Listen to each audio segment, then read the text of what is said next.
सुप्रभात बच्चों, पुनः आपका मेरे वीडियो चैनल हिंदी गुरु और गाइड में स्वागत है।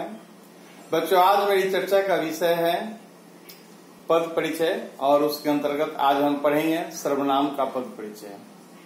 यह एक व्याकरणिक श्रृंखला है बच्चों, और इसमें श्रृंखला से जुड़ी तमाम विषयों पर हमारी चर्चा अनिवार्य रूप से संचरित है। और आज हमारी चर्चा का विषय है सर्वनाम पद का परिचय कैसे लिखेंगे। बच्चों, बहुत ही आसान है सर्वनाम पद का परिचय लिखना। जैसा कि मैंने बताया था बच्चों, पिछले वीडियो में भी इस बात की चर्चा की गई थी कि वाक्य में प्रयुक्त पदों का परिचय बताना ही पद परिचय कहलाता है। इससे पहले हमने संज्ञा का पद परिचय देखा था, जाना था, लिखा था, समझा था, और आज पुनः मैं सर्वनाम वाक्य में प्रयुक्त सर्वनाम पदों का पद परिचय कैसे लिखा जाएगा, इससे संबंधित जानकारी मैं आपसे साझा करने जा रहा हूं। आप में से बहुत लोग इन बातों से परिचित होंगे, लेकिन पुनः जो लोग परिचित हैं वे तरोताजा हो जाएंगे, जो नहीं जानते हैं वे जानने की कोशिश करेंगे। तो चलिए आप वीडियो में बने रहें। सर्वनाम पद परिचय, पार्सिंग ऑफ प्रोनाउन। नहीं, सबसे पहले ये जानना है बच्चों कि सर्वनाम क्या है। जैसा कि हम जानते हैं कि वैसे शब्द जो संज्ञा के बदले प्रयुक्त होते हैं सर्वनाम कहलाते हैं। बखूबी इतनी सी बात जानते हैं हम, और इससे ज्यादा कहीं महत्वपूर्ण है वाक्य में जब सर्वनाम का प्रयोग किया जाए तो उस पद को बखूबी हम पहचान लें। क्योंकि जब तक हम वाक्य में प्रयुक्त पदों को ठीक से पहचानेंगे नहीं कि संज्ञा है, सर्वनाम है या कोई और पद है, तब तक उसका पद परिचय लिखना बताना थोड़ा कठिन होगा। इसलिए हमारा यह प्रयास होना चाहिए कि सबसे पहले हम सर्वनाम पद को पहचानें। जब एक बार हम उसे पहचान लेंगे, पुनः उसका परिचय बताना बहुत ही आसान हो जाएगा बच्चों। तो चलिए, यहाँ सर्वनाम पद का पद परिचय लिखने के लिए किन किन आवश्यक शर्तों की आवश्यकता महसूस की जाती है, वे कौन कौन सी आवश्यक बातें हैं जिन पर हमारी नजर होनी चाहिए, वे कौन कौन सी आवश्यक शर्तें हैं जो यहाँ पर लागू हुआ करती हैं, उन तमाम विषयों पर हमारी नजर रहेगी और उन पर हम चर्चा करेंगे ताकि आपको कठिनाई न हो।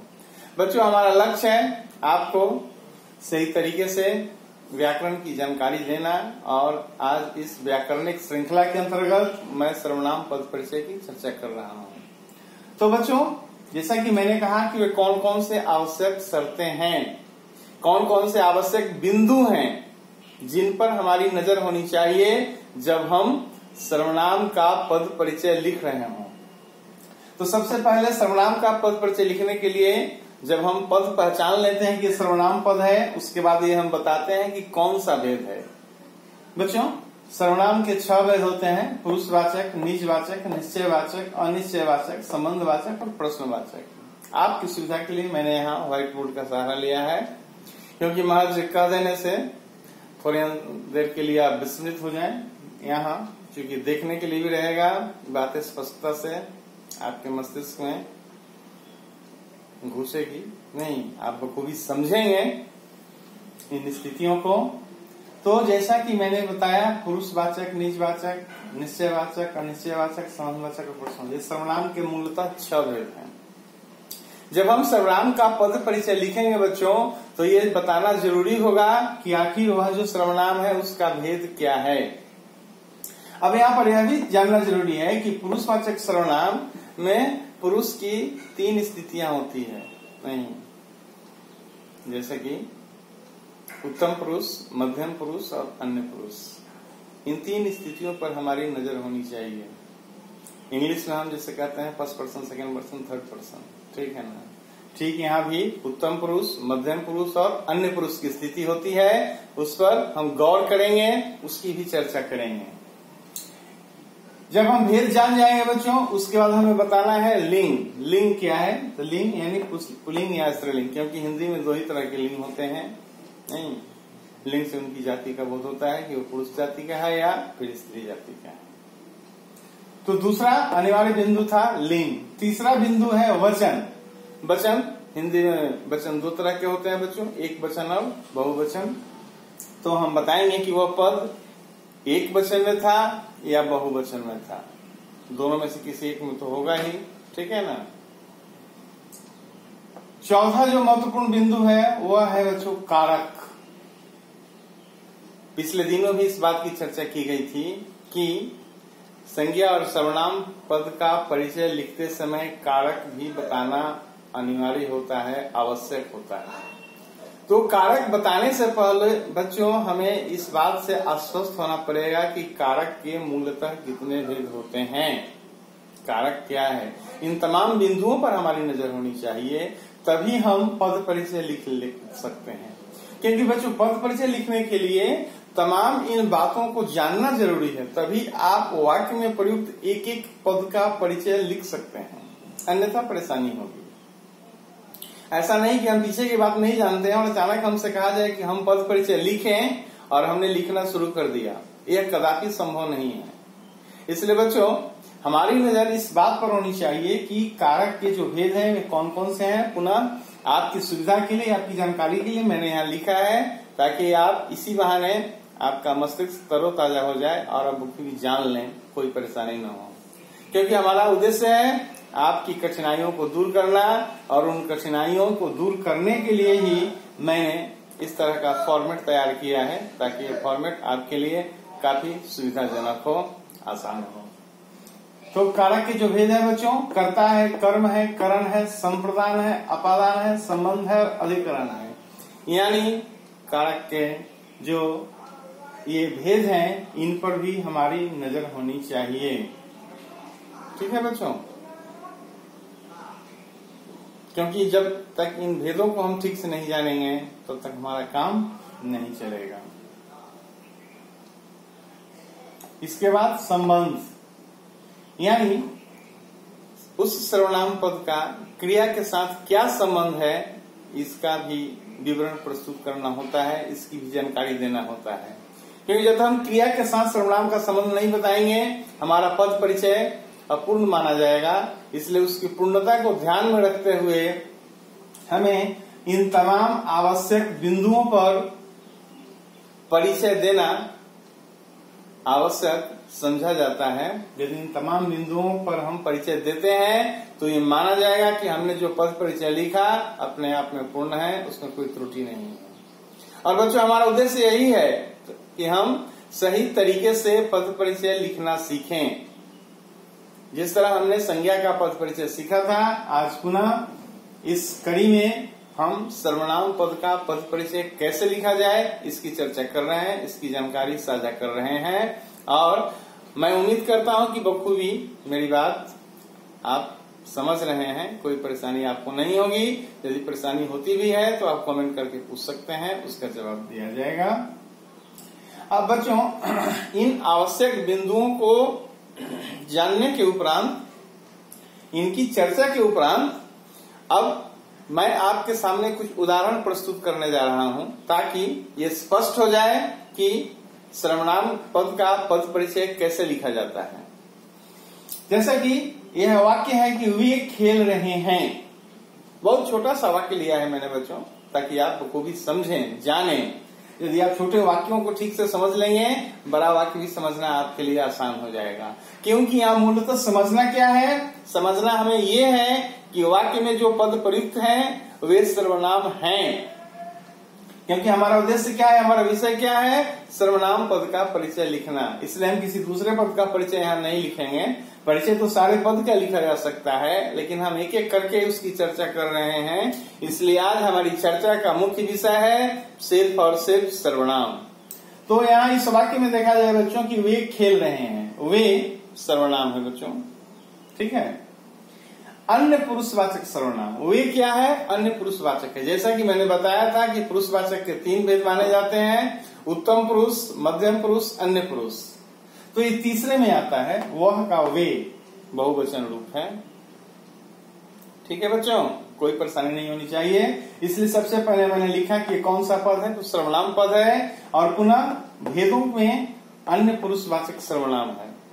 मैंने बताया कि पुरुषवाचक के अंतर्गत भी कौन सा भेद है, ताकि कोई भ्रम न रहे। यदि हम गलती से मध्यम पुरुष और उत्तम पुरुष लिखते हैं तो फिर गलत माना जाएगा। इसलिए हमारी नजर यहाँ भी होनी चाहिए कि पुरुषवाचक का कौन सा भेद लिखा जाए सही तरीके से, इस पर भी हमारी नजर हो। और मैंने बखूबी लिखा, वह का बहुवचन में होता है और वह अन्य पुरुष में आता है, इसलिए अन्य पुरुषवाचक मैंने भेद लिख दिया। इसके बाद पुल्लिंग, पुल्लिंग पुरुष की तरफ इशारा कर रहा है, इसलिए पुल्लिंग मैंने लिखा है। क्रिया बहुवचन में है इसलिए मैंने बहुवचन लिखा। और चूंकि ये कर्ता कारक के स्थान पर है, कर्ता के स्थान पर, इसलिए कर्ता कारक लिखा मैंने। और रहे हैं क्रिया का कर्ता, रहे हैं ये क्रिया है, इसका संबंध कर्ता से है। चूंकि ये बहुवचन है इसलिए यह भी बहुवचन है। यानी जब वाक्य कर्तृवाच्य में होता है तो कर्ता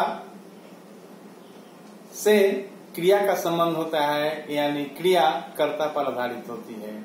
जो क्रिया का, जो कर्ता का वचन होता है, लिंग होता है, वही क्रिया का लिंग और वचन हुआ करता है। इस बात पर भी नजर होनी चाहिए, क्योंकि यहाँ पर व्याकरणिक नियमों की चर्चा हो रही है और वाक्य रचना में, वाक्य रचना के जो सिद्धांत हैं, जो तकनीकी बातें हैं, उन पर भी हमारी नजर होनी चाहिए कि आखिर किस तरह वाक्य में कर्ता और क्रिया का संबंध परिलक्षित हो रहा है। तो बच्चों, हमने देखा कि ये बहुवचन है इसलिए क्रिया बहुवचन है, और यही यह संबंध है कि रहे हैं क्रिया का यह कर्ता है वे। तो इस तरह हमने देखा बच्चों कि वे सर्वनाम है, अन्य पुरुषवाचक सर्वनाम है, पुल्लिंग है, बहुवचन है, कर्ता कारक है, रहे क्रिया का कर्ता है। और इस तरह का परिचय देने से सर्वनाम पद का परिचय पूर्ण हुआ, कोई परेशानी नहीं है। मैं उम्मीद करता हूं कि बच्चों बखूबी आपने समझा, ये जाना कि आखिर हम कैसे पद परिचय लिखेंगे सर्वनाम पद का, जब वाक्य में सर्वनाम पद प्रयुक्त किए जाएं। आपकी जानकारी के लिए और मैं एक दूसरा उदाहरण भी प्रस्तुत कर रहा हूं बच्चों यहाँ पर, ताकि और स्पष्ट हो जाए पद परिचय कैसे लिखा जाता है, कोई परेशानी ना हो। मैं पढ़कर बाजार जाऊंगी, मैं सर्वनाम पद है बच्चों। उत्तम पुरुषवाचक सर्वनाम, मैंने कहा पुरुषवाचक के 3 भेद हैं, उत्तम पुरुष, मध्यम पुरुष, अन्य पुरुष। जैसा कि पहले वाक्य में ये था, ये अन्य पुरुष में था, ये मैं उत्तम पुरुष में आता है, इसलिए मैंने यहाँ पर साफ लिख दिया उत्तम पुरुषवाचक सर्वनाम। हमें हमेशा याद रखना है पुरुषवाचक के इन 3 भेदों को, 3 स्थितियों को, उत्तम पुरुष, मध्यम पुरुष और अन्य पुरुष। इससे विस्मृत नहीं किया जाना चाहिए, यह बहुत ही आवश्यक है जब हम पुरुषवाचक के अंतर्गत उनके भेदों की चर्चाएं करेंगे। और जैसे ही पुरुषवाचक सर्वनाम आएगा उनके भेदों को बताना भी हमारी जिम्मेदारी है, अन्यथा थोड़े अंशों में माना जाएगा कि त्रुटि रह गई है। तो उन त्रुटियों से बचने के लिए बच्चों, त्रुटियों से निजात पाने के लिए यह जरूरी है कि पुरुषवाचक सर्वनाम के जो 3 भेद हैं, उनकी जो 3 स्थितियां हैं, उस पर हमारा ध्यान पूर्णतः रहे, उसे हम विस्मृत नहीं करें। तो मैंने पहला बिंदु जो था भेद वो लिख दिया। उसके बाद लिंग, स्त्रीलिंग, चूंकि जाऊंगी वाक्य में स्पष्ट है कि यहाँ जो कर्ता के स्थान पर है सर्वनाम वह स्त्रीलिंग है, जाऊंगा रहता तो पुल्लिंग होता। इसके बाद वचन, एक वचन, मैं, यानी एक का बोध हो रहा है इसलिए एक वचन, और मैं कर्ता के स्थान पर इसलिए कर्ता कारक, और जाऊंगी क्रिया इस वाक्य में, मैं पढ़कर बाजार जाऊंगी, जाऊंगी क्रिया है बच्चों, इसलिए जाऊंगी क्रिया का कर्ता, यानी मैं जाऊंगी क्रिया का कर्ता है। तो इस तरह से यह भी उदाहरण बिल्कुल स्पष्ट है। इन दोनों वाक्यों में हमने सिर्फ और सिर्फ सर्वनाम पद का परिचय लिखा है। सबसे पहले हम पता करते हैं कि कौन सा पद है, फिर उसके बाद हम परिचय लिखते हैं। और जब हम सर्वनाम का पद परिचय लिखते हैं तो इन तमाम बिंदुओं पर हमारी नजर हुआ करती है, और ये वे आवश्यक बिंदु हैं जिनकी चर्चा बहुत ही परमावश्यक है जब हम सर्वनाम का पद परिचय लिख रहे हैं। तो यहाँ इन 2 उदाहरणों से बिल्कुल स्पष्ट हो गया बच्चों कि सर्वनाम का पद परिचय कैसे लिखा जाता है। सबसे हमें पहले हमारा काम ये है सर्वनाम पद को पहचानना, और पहचानने के बाद इन आवश्यक बिंदुओं को अपने मस्तिष्क में लाना और उसी के आधार पर परिचय लिख देना। कोई परेशानी नहीं होगी बच्चों, बखूबी हम लिख सकते हैं, कोई उलझन नहीं है। उम्मीद करता हूं कि ये वीडियो पसंद आया होगा। शेष जानकारी अगले वीडियो में, और उम्मीद है कि आप अपने दोस्तों के साथ शेयर करेंगे, सब्सक्राइब करेंगे और लाइक करेंगे। धन्यवाद बच्चों।